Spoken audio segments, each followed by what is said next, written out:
The year is 1907. The heart of America, New York City, is on the brink of collapse. The streets are a theater of panic. Desperate crowds claw at the doors of shuttered banks, their life savings trapped inside. Newspaper headlines scream in stark black ink, "Stocks collapse, banks failing." The financial system, the very bedrock of the nation, is cracking under the strain. In this era, before the safety net of a central bank, before the Federal Reserve, there was only one man who could stop a crash. His name was John Pierpont Morgan. He was not elected.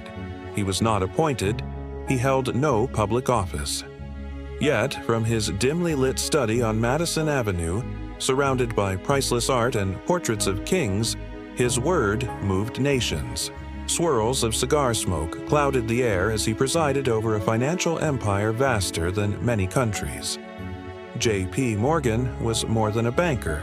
He was a force of nature, a private citizen who wielded the power of a state. And as America stared into the abyss, all eyes, whether in hope or in fear, turned to him. The stage was set for a confrontation that would decide the fate of the American economy. The crisis ignited with a spark and spread like wildfire. It began with a failed attempt to corner the market on United Copper Company stock. When the scheme imploded, the banks that had financed it started to wobble. Then, a leading financial institution, the Knickerbocker Trust Company, buckled under a bank run. Panic became contagious. Telegraphs buzzed with frantic messages, telephones rang incessantly, and the floor of the New York Stock Exchange descended into a pit of shouting brokers and cascading sell orders. When the trust companies failed, the entire system began to die. It was a chain reaction of fear, a domino effect that threatened to topple the whole financial structure. As chaos reigned, one man moved with decisive force. J.P. Morgan summoned the nation's most powerful financiers to his private library, a magnificent marble sanctuary of knowledge and power. As they filed in, the heavy oak doors closed behind them, sealing them off from the panicked city outside.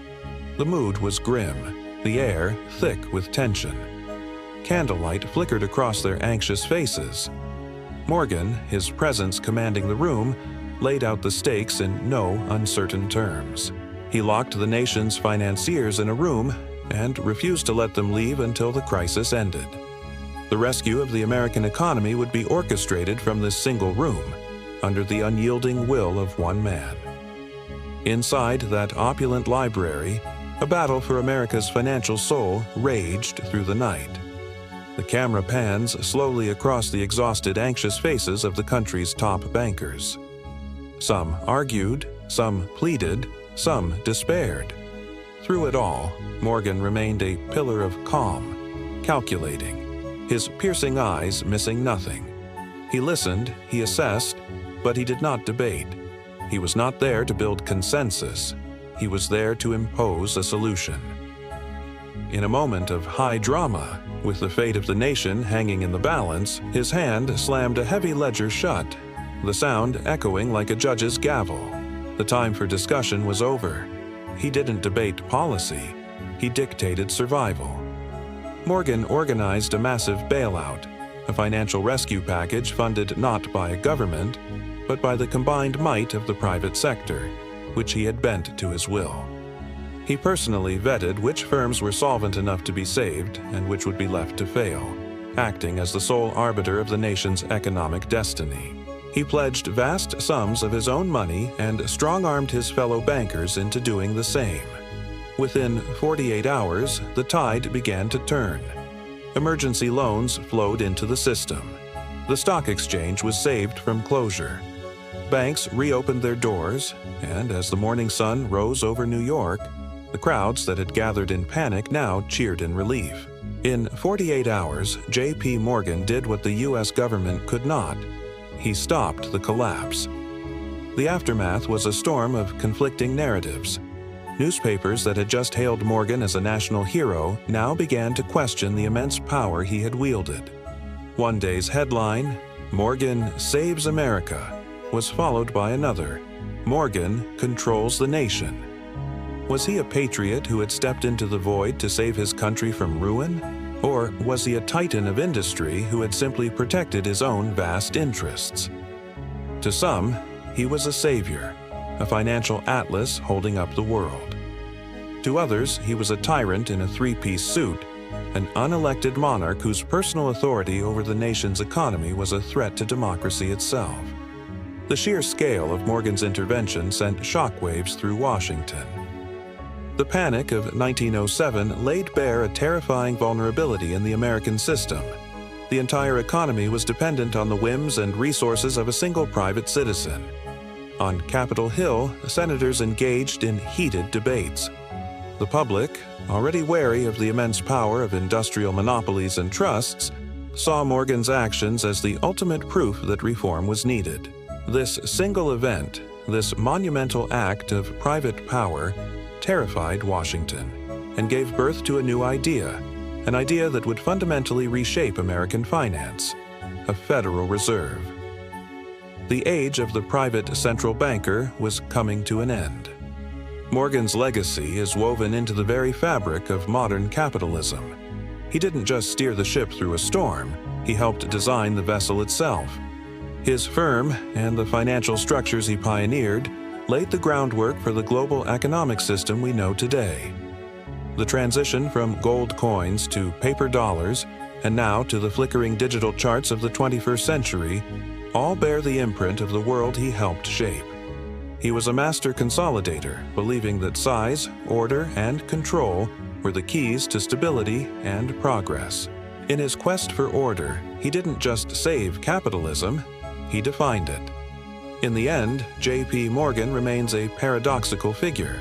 Standing by a window, watching the New York skyline glow at dusk, he was a man who commanded immense power, yet was driven by a deep-seated fear of instability.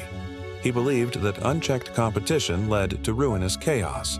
For him, the alternative to a system controlled by a powerful few was not a vibrant democracy, but a descent into failure and collapse. He feared chaos more than failure, and built an empire to keep both at bay. The era of industrial titans wasn't just about building empires, it was about imposing order on a chaotic, rapidly expanding America. At the center of this transformation was a man who saw not just companies, but systems. John Pierpont Morgan didn't merely acquire businesses. He reshaped them from the inside out, forging a new philosophy of corporate control. This process, which came to be known as Morganization, involved slashing costs, eliminating competition, and installing his own trusted management. He didn't just buy companies. He remade them in his image, creating vertically integrated giants that dominated their industries. His goal was efficiency and stability, but the price was often the autonomy of the very enterprises he sought to save. He wasn't just a banker, he was an architect of a new corporate America, building structures of power that would outlive him by a century. Visuals transitioned to maps of the U.S. being drawn over with interconnected rail lines, steam trains chugging across vast landscapes. Nowhere was Morgan's vision more apparent than in the American railroad system. In the late 19th century, the railroads were a mess of reckless expansion, cutthroat competition, and financial ruin. Multiple lines served the same cities, leading to brutal price wars that bankrupted company after company. Morgan saw this not as a battle for supremacy, but as a fatal flaw in the system. He famously locked warring railroad presidents in his library until they agreed to cooperate. He consolidated fragmented lines, created regional monopolies, and standardized equipment and fares. He dreamed of a nation linked by steel, a seamless network that would fuel commerce and unite the country. He brought order out of chaos, but in doing so, he concentrated unprecedented power into the hands of a few, setting a precedent for the entire American economy. The scene shifts to a dramatic close-up of an actor portraying Morgan, his face illuminated by a single lamp as he pores over financial reports in a dark, lavish study. But what drove this relentless quest for control? It was a deep-seated paranoia. J.P. Morgan fundamentally distrusted the free-for-all of unregulated capitalism. He saw human greed and ambition as forces of destruction, and he believed that only rigid structure and centralized authority could prevent economic collapse. He trusted numbers more than men. This obsession with control wasn't just about profit. It was about staving off the chaos he saw lurking around every corner. His paranoia built America's stability, rescuing the nation from financial panics. But it also built its dependence on a handful of powerful financiers. The system he created was strong, but it was also brittle, reliant on the judgment of one man who believed only he could steer the ship. A powerful montage begins: the vintage General Electric logo, the bustling floor of an early Wall Street exchange, time-lapses of skyscrapers rising in New York City. The impact of Morganization extended far beyond the railroads. It became the blueprint for modern American industry.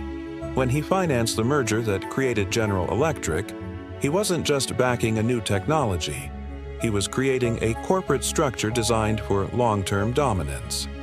When he orchestrated the formation of USOE Steel, the world's first billion-dollar corporation, he proved that no industry was too large to be consolidated under a single, controlling hand.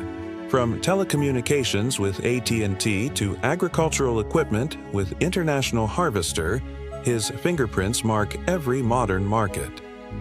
The principles of consolidation, centralized management, and immense financial leverage that he pioneered are the very foundations of today's corporate landscape, from banking to industry. The final scene depicts a somber, quiet room. Newspapers on a nightstand read, "The king of capital is dead." The image slowly crossfades into a modern, vibrant montage of digital trading floors, global bank headquarters, and streams of data. In the end, Morgan was a figure of immense contradiction. He was the man who twice stepped in to save the U.S. economy from total collapse, acting as a one-man central bank when the government could not. Yet, the very power that allowed him to be a savior also made him a target of public fear and government scrutiny. He rescued the system, but he also embodied its greatest excesses. He saved America twice, once from panic and once from itself by forcing the creation of the Federal Reserve to replace him. As we look at our own world of complex finance and global corporations, we're still living in the house that Morgan built. His legacy forces us to ask a timeless question: where is the line between a visionary leader and a powerful tyrant?